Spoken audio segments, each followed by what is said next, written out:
नमस्कार,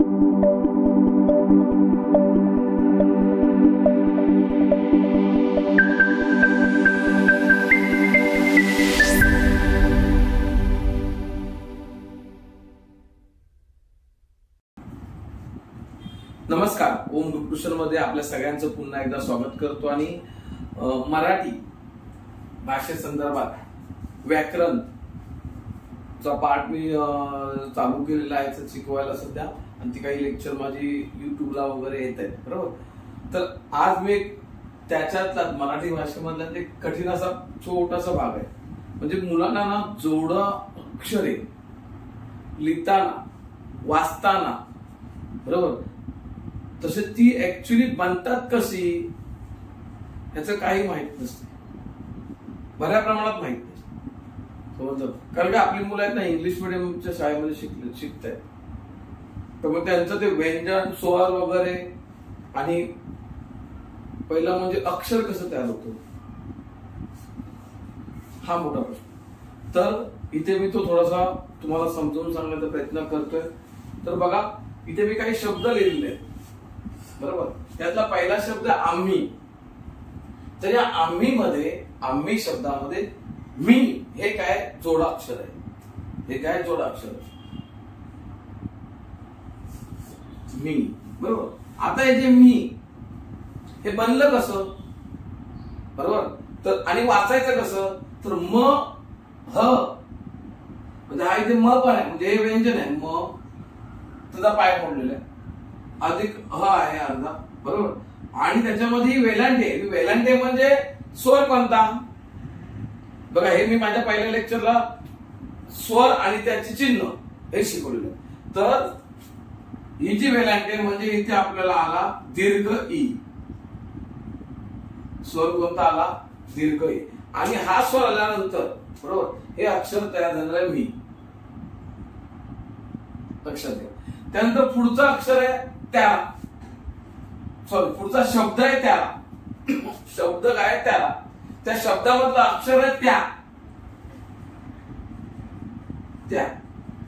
आता या त्यामध्ये काय काय कोणती व्यंजन आलेले आहेत आणि कोणता स्वर आलेला आहे हे पहिलं आपल्याला बोलता आलं पाहिजे. तर त्यामध्ये त आहे व्यंजन आहे, अधिक या य आला, आणि त्याच्यामध्ये आ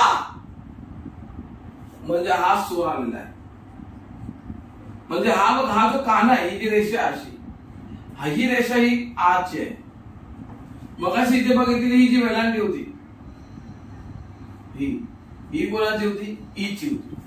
म्हणजे ई साठी हे चिन्ह आहे स्वर, स्वर ई साठी हे चिन्ह, आणि आ साठी हा काना आहे. म्हणजे कोणत्याही अक्षराला हा काना लागला की याचा उच्चार आ असं होतो. पुढे बघा,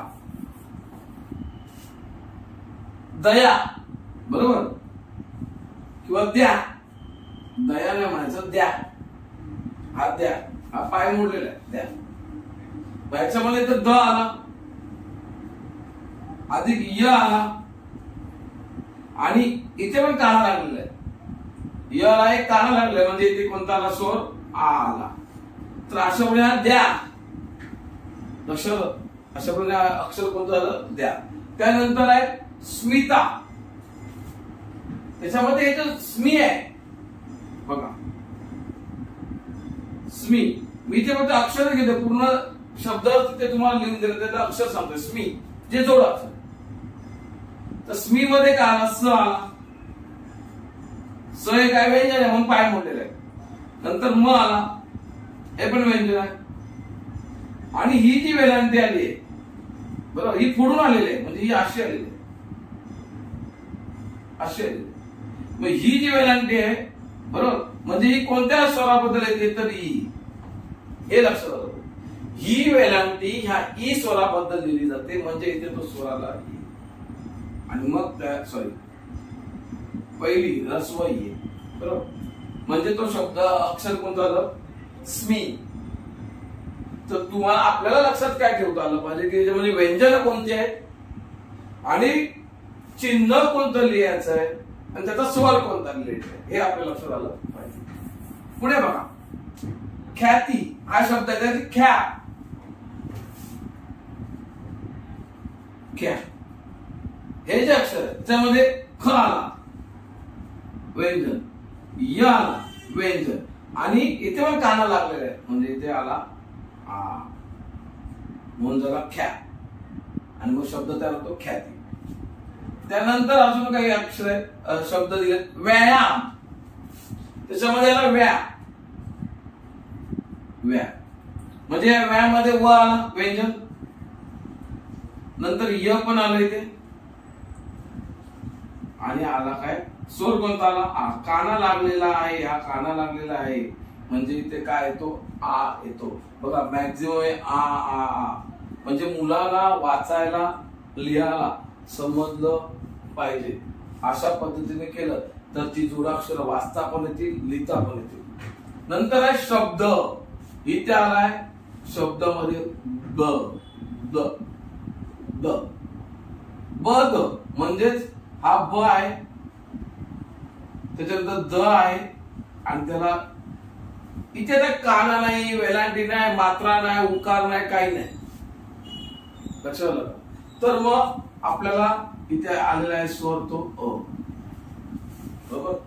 त्याच्यानंतर कष्ट, आष्ट, श पुढे श आहे ते, ट आहे ते, आणि त्याला लागलेला आहे अ.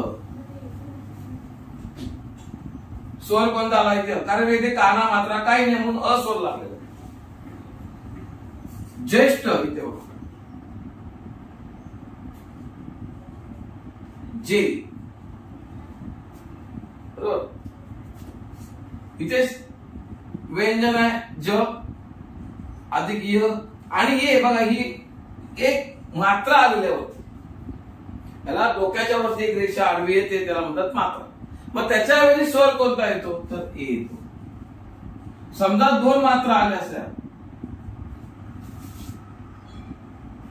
ऐक्य, बरोबर, तर मग अय आला असता. पण आता इथे एक तर आहे ते काय येणार ए येणार. नंतर अजून एक शब्द श्रेष्ठ, श्रे, आधी हा ज्येष्ठ माझा ष्ट घ्या, हा ष्ट, परत इथे श अधिक ठ अधिक अ, बरोबर. नंतर अजून पुढे प्रयत्न शब्द आहे, त्याच्यात न,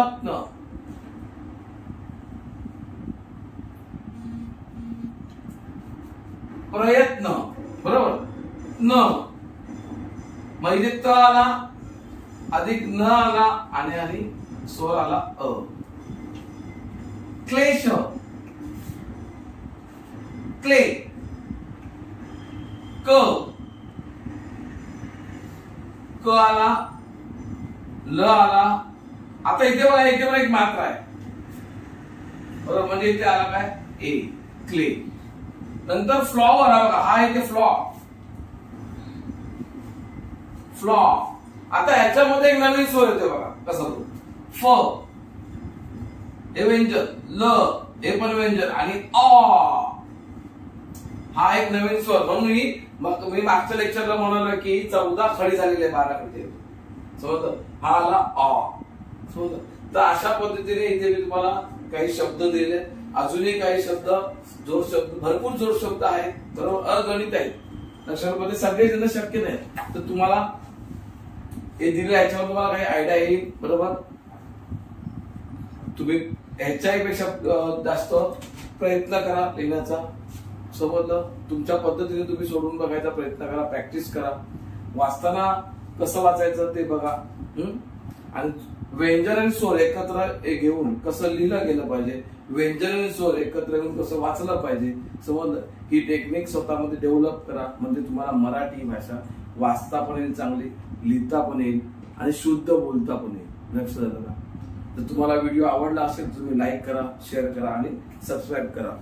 धन्यवाद.